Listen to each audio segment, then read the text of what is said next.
Hello, everyone. Welcome to Two Old PUCKS Hockey Chat with Scott and Chris, and we are finally together again and on the same screen at the same time. So Scott has been carrying the heavy load while I've been a little hiatus. So thank you, Scotty, as I have been pleasantly become acquainted with a kidney stone. I'll just throw it out there. So that was a very fun experience. And if anyone's looking to change up a pace of things in their life, yeah, I say go wrestle with a kidney stone. Anyway, I think you did it on purpose, to be honest with you. So, let's just jump right in. let's And jump. yeah, just happy to have you back, and let's just jump Thank you, right in. sir. So, All right. speaking of illnesses, so this coronavirus, Yes. all over the news, and Mm-hmm. you think, man, it's happening in China. What could possibly be going on here, Right. or what could it have to do with the United States? Well, it's not just the fact that it could come from China. Right. It also is affecting the NHL in the fact that most of the hockey sticks used in the NHL today are made in China, and Right. because they have basically they've stopped exporting, they've shut stuff down over there. There is a good chance that there will be a shortage of hockey sticks available to NHL players. Right. So 75% of the sticks used in the AHL are made at Chinese factories. So Bauer, which is headquartered in Exeter, New Hampshire, makes its pro sticks in China, as does CCM. 39% of players use Bauer sticks, 36 prefer CCM. Another company that makes sticks in China is True Hockey, and it's about 1.4%. So there's really only one hockey stick maker, which is Warrior, and that they make their sticks in Mexico. So it's interesting. Players usually look at having about 12 sticks on hand at any one period of time. Right. So 12 sticks arrive 7 to 10 days after being ordered. They keep a few dozen in storage, but you could actually have a player go through about 6 sticks per game. And so when Is it you, really that many, or yeah, are you just estimating on the high no, side?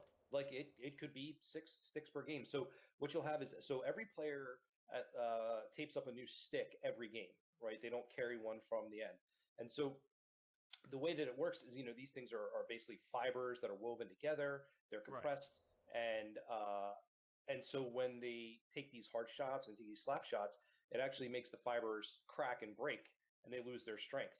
So yeah, I mean, six may be a high number, but you can, Behind the bench yeah, when they're playing, it yeah, usually looks like there's 3 or 4 sticks per player yeah. behind the bench, not 6. But you're probably right. You're Yeah, probably well, right. absolutely. So that's what's out at the bench, right? So if you figure the equipment managers have their stuff on the bench, but Right. they've also got some stuff in the back as well. Right. Right. So Right. yeah, so I just think it's interesting.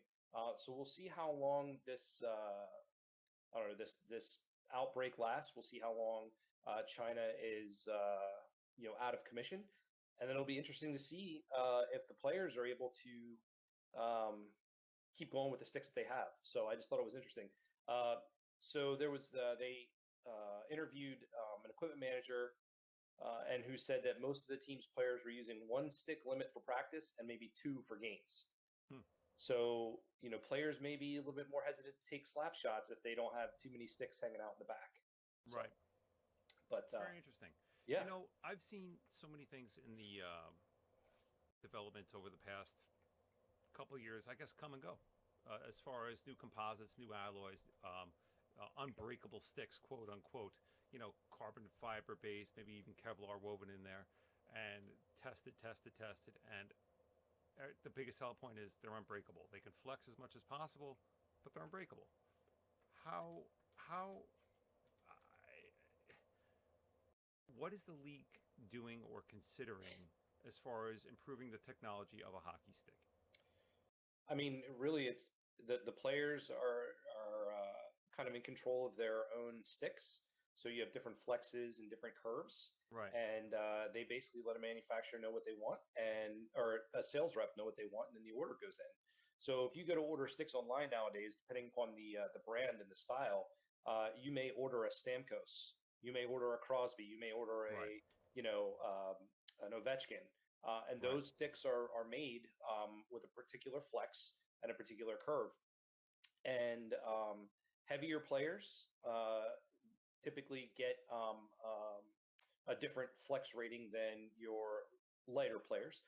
Players that take different types of shots, like so, if a player is more prone to take slap shots than wrist shots, then again they'll change their flex and they'll change their curve. So uh, each player really does have a customized stick, um, Right. and so So it, do you yeah. think that the players are choosing not to kind of upgrade into or stay with the technology trend for sticks, and it's just that it's so embedded in their DNA that they have to stay with the stick they've been used to for the last 10, 15 years? No, I mean, you'll have players that end up borrowing another player's stick for whatever reason, and then they're like, "Oh, I really like what how that one feels." So Right. they're constantly, salesmen are constantly, having them try out new sticks. I mean, there's plenty of opportunity to do that. As a matter of fact, Jake DeBrusk, who plays for the Bruins, he uses Bauer, and Bauer has a new model, the Nexus ADV, and it has a hole in the blade. Yeah, I saw that. Yep. Yeah, and so again, this issue in China is affecting these new models of sticks because they are not as readily available as, say, some other models of sticks Right. that would be maybe in storage somewhere, either in Canada or the United States. So, but Bauer can't make any more of those sticks I guess until what I'm this asking time. is the technology available? And then we'll move on. I don't want to Yeah, stand too sure. long, but is the technology there, and the players are just not choosing to go with a stick that is less breakable than another? So okay, I got you. They used to use wood. Yep. Wood did not break. It took Right. but you couldn't get the flex. You couldn't make that stick whip like you can with the fiber. And so it's really about the speed and the precision that these newer sticks can make. So um, as the this really is new technology, these breakable sticks. They Right. used to make them to where the blade would break off, you could put another blade on. Now just anywhere in the shaft can fall apart. But I can tell you, if you held a wooden stick in one hand and one of these new fiber composite sticks in the other, the Yeah. difference is amazing. Right. It's absolutely, you can tell a difference. So Right. Right. Interesting. Very interesting. So, all right, sir. You want to continue? yeah. So next thing, the St. Louis Blues announced that they are going to retire Chris Pronger's number 44. Right. So they're going to do that next season. Pronger got informed during a season ticket holder event on Saturday afternoon. Mm-hmm. They haven't set a date for when they're actually going to do the retirement ceremony, but it is going to happen next season. So for Chris Pronger, he played for a variety of teams, but he played 9 seasons with the St. Louis Blues and was inducted into Yep. the Hockey Hall of Fame back in Yep. 2015. He's got the Hart, the Norris, and he joined Bobby Orr as the only players to have won the Hart and the Norris in the same season. That Yep. was back in 2000, and was only the second Blues player to win the Hart. That was after Brett Hull. Yeah. So, I Well mean, deserved. yeah, absolutely. So definitely good to see that. St. Louis is just riding high on that Stanley Cup win. They are really making sure to honor their history as well as their future. And Yeah. it's really great for fans to be able to see that, and good for Chris Pronger. Yeah. Absolutely. That's a great resume right there. Very cool. Very cool. All right. All right, let's keep it going with the upbeat stuff. What do you got? Um, upbeat. Let's go upbeat. I think I'm going to jump on the hockey game between the U.S. and Canada, women's. All right. So this was over in Anaheim, and the U.S. Women's team defeated Canada 4-3, and that was in I think it was like about 45 seconds into overtime, and it was a goal by Megan Bozek. So good for them. That was great. But I think the biggest part about the article, which was great about this article, was that it was a record crowd. It was like 13,320, which was a record for the U.S. national hockey team on home soil. So that was awesome. And what this article goes on to say was that the participants were it was made up of a crowd that was really appreciating this level of play in this type of game. And I guess they saw a record crowd because women's hockey is maybe gaining some momentum and some popularity, and people are really starting to appreciate the level of play between, national team players and national team competition. So a lot of young people in attendance. They felt it was very impressionable for them. A lot of these kids are seeing their heroes on the ice, and the game was a hard-fought one that the U.S. ultimately won. So it was just an extremely positive experience for not only hockey fans in general, but for girl hockey players admiring their heroes on the ice who are playing just an unbelievably amazing game. Yeah, the game you're talking about was the finale to the rivalry series that was introduced last year by USA Hockey and Hockey Canada. 3 games between women's national teams of the 2 countries, and yeah, I mean, just like you said, it's really great to see these athletes be able to take the stage in front of such a large crowd, especially with Anaheim. It is a hockey market in that they've got the Ducks, but California is one of those spots where if you can get that many people in, you can make that kind of a draw, and then you can televise it. You can put it on national media and get that kind of exposure. It's just doing much more for the sport, and hopefully does something to advance it, and maybe get a couple sponsors, and maybe get some people really thinking about putting together an actual women's league that is run by or co-run by the NHL, and get the NHL behind it. Put the logo on the uniforms, and again continue to build off of what they did at the All-Star game earlier by having that 3-on-3 tournament. And kudos to the NHL for really acknowledging what they did last year with Kendall Coyne Schofield. Schofield or Schofield? Schofield. Yep. Yeah, and when she did the speed skating the prior year, and then they continued and pushed forward with the 3-on-3 this year, I think that's amazing. I mean, kudos to NHL to really taking it to the next step, and I look forward to them, continuing with something in some form for women's hockey for next year also. That's exactly the type of stuff we need to see at an All-Star weekend. Exactly. Yeah. And the women's game was much better than the men's. It was much better than the men's. It was much more exciting. The goaltending was there. They played it was a competitive game as opposed to what the men did. Well, they were playing to win hearts. They're winning they were playing to win fans, and I think they did. And this article goes on to note. Let's see.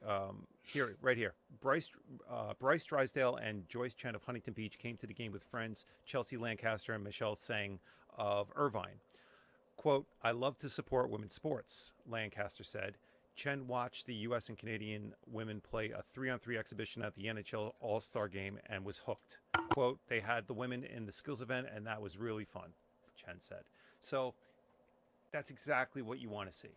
That's exactly what you want to be able to take away from the NHL All-Star weekend. So awesome. Great stuff. Yeah. Yep. Absolutely.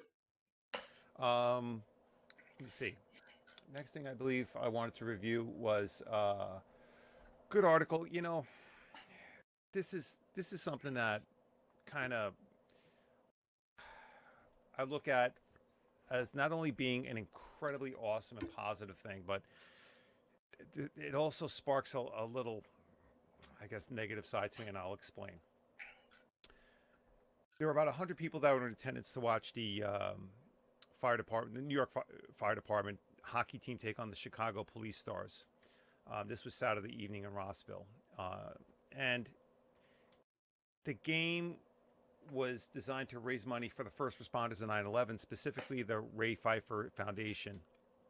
And the event, with 100 people in attendance, it raised $1,000.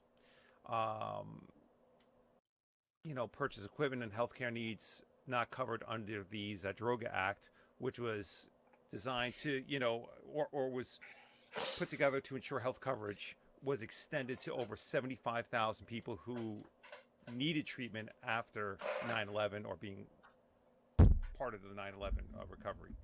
Uh, this is an amazing event.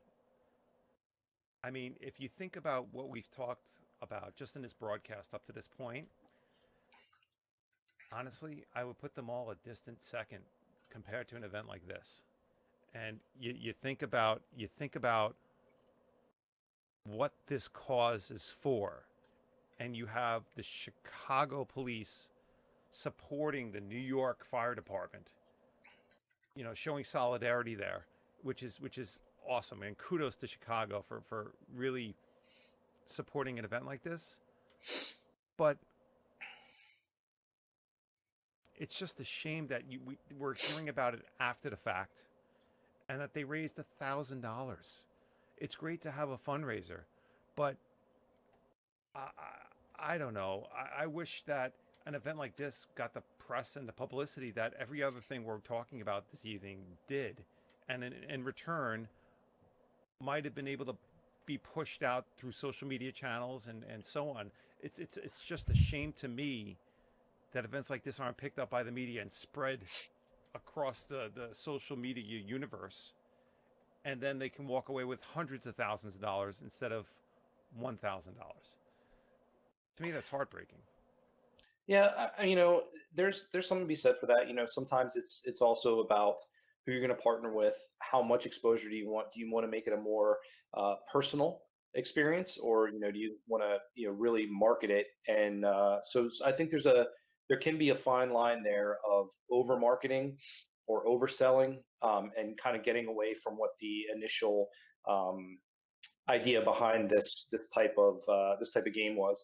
So they've the history of this though is they've also played in Los Angeles and Ontario. So this is the first time they've had it in New York. And again, depending upon how this is run, they may not have a professional marketing person kind of doing this, and they could maybe just want to keep it low key. Where I grew up, close to Hershey, Pennsylvania, a friend of mine is a police officer, and they every year at Hershey Park Arena, they have the police versus the firemen as a charity game to raise money for kids. I apologize, I can't remember I think it's called Cops for Kids, I believe is what the organization is. And they sell tickets, and they work with the Hershey Bears, the local AHL team. And it's a fundraiser for them. Right. And they advertise on social media. There's things that go out there, and they probably advertise locally. I don't know that they're going out soliciting for anything. And again, it could be that this organization just really wasn't in the looking to do that. Right. But I think it was the first one in New York, so maybe next year it gains a little bit more publicity. The other thing too is teams are hesitant to just throw their name at anything. And so it could have been they just didn't reach out in time, or like I said, just didn't want to reach out. But I agree, an organization like this, an event like this, you certainly want to get maximum participation. And again, first time, I think they had a blast, and it's hockey is just one of those things. It's you could come from anywhere and you get on the ice and you're a team, and it doesn't matter if you never played with somebody before, you've played with them for years. It's you're on the ice. It's for a good cause. Where I work now, it's it's military folks. We have stuff like this where people come from all different backgrounds, but we're all joined by that singular focus, that military focus. And we just go out and we have a good time. So, it's a release. And then, so maybe next year they make a little bit more money with this. So, yeah. I agree. That's all I have, sir. All right. So the last thing I want to get to is the Arizona Coyotes. So Arizona Coyotes, man, they have been in the news over the past several years for all sorts of different things. Ownership changes. Were they going to continue to play in Phoenix? Were they going to get a new arena? Were they going to get sold? Phil Kessel going there. Well, back at the end of January, there was a report that came out that claimed that Arizona had decided to um, uh, fitness test draft eligible players. So this is so Darren Dreger came out with an initial report, kind of an initial story here, and he basically talked about the Arizona Coyotes working out draft eligible players, and this is in violation of a rule that basically prohibits teams from working out prospects prior to the combine. Right. The Canadian Hockey League, which is the OHL, QM, JHL, the WHL, emailed junior teams from the leagues asking that any contact be reported. Multiple teams responded that there was contact. There was a report the Coyotes came out and said that they didn't believe that they violated the rule. That the source from the Coyotes said they merely conducted permitted meetings with prospects and asked the players to show up for interviews in a t-shirt and shorts so the team staff could eyeball their bodies. That's a quote. Um, then the Coyotes came out with an official statement that said, "We are aware of the reports. We've discussed the matter with the NHL. We will have no further comment at this time."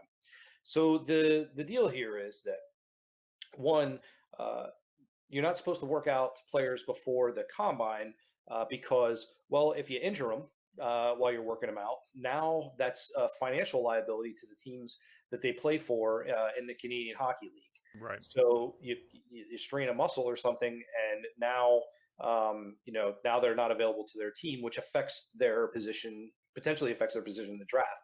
Two, you can't work out a player individually without giving the other teams in the league an opportunity to do the same thing, which is why they have the combine, where teams can send as many reps as they want. They can put them through the tests, but it's all standardized. Everybody gets to look at the same results. So in this case, Arizona, again, having an unfair advantage of being able to take a look at draft eligible players before any of the other teams do, which is why, again, why that rule is in place. So right now they're tracking on about 20 different incidents that the Arizona Coyotes allegedly conducted, and each violation is a fine of $250,000 or more. And Jeez. Right now, yeah, I mean, isn't that crazy? 250,000. Yeah. I mean, who takes that kind of a chance, right? Like, Yeah. even if you think there's a gray area that it might That's cost why you that two, fine. Yeah, that's why that fine amount's there, is to just yeah, so it's not even visited as a topic. right, right. So, like, why would you even take the chance? Right. Um, right now, the um, NHL Deputy Commissioner Bill Daly and NHL lawyers are managing the case. So it'll be interesting to see what comes out. So there again, the story originally broke was Darren Dreger broke it on January 30th, but more recently we've heard that there's at least 20 incidents. Right. Just kind of now stepping away from the article. I mean, sure. I mean, every team wants to get that competitive advantage, but at what point does somebody not step in and say, "Hey, is this really a good idea?" I mean, is there any chance that there could be a sense of impropriety that anybody could look at this from an outside angle and say, "Wow, this really might not be a good idea." Right. And then why do you ask players to show up in shorts and a t-shirt to an Right. interview? Right. I mean, to look at their bodies. I mean, come on, like that's ridiculous. Yeah. I, I mean, I don't know. I think that's just crazy. I don't see how you could possibly justify any of that. Again, all of this is alleged. The league will have to make a ruling. You have those fines. Who knows what else is going to be handed down? Arizona could lose draft picks. But I got to tell you, 20 instances of $250,000 a piece. That's going to hurt. Yes. That's going to hurt the pocketbook. Yes, it will. And especially for a team that's still trying to put down roots really in Arizona. That'll just hurt. So Yep. Very good, sir. I think that's some pretty significant stories we covered. Good stuff. Anything else, sir? No, that's it. Like I said, just glad to have you back. Yep. Glad to be back. Yeah, yeah. Very good. And I think we're going to be on the schedules where we see everybody this Wednesday at 9 p.m. Eastern Standard Time. Yep. But we thank everyone for joining us for this evening's little news recap. And hope everyone has a great evening. Yep. Don't forget social media: Facebook, Twitter, YouTube, Periscope, Two Old Pucks, Gmail, twoldpucks@gmail.com. Reach out, give us ideas, give us some feedback. We'd love to hear from you. Absolutely. Thank you. Everyone have a great evening.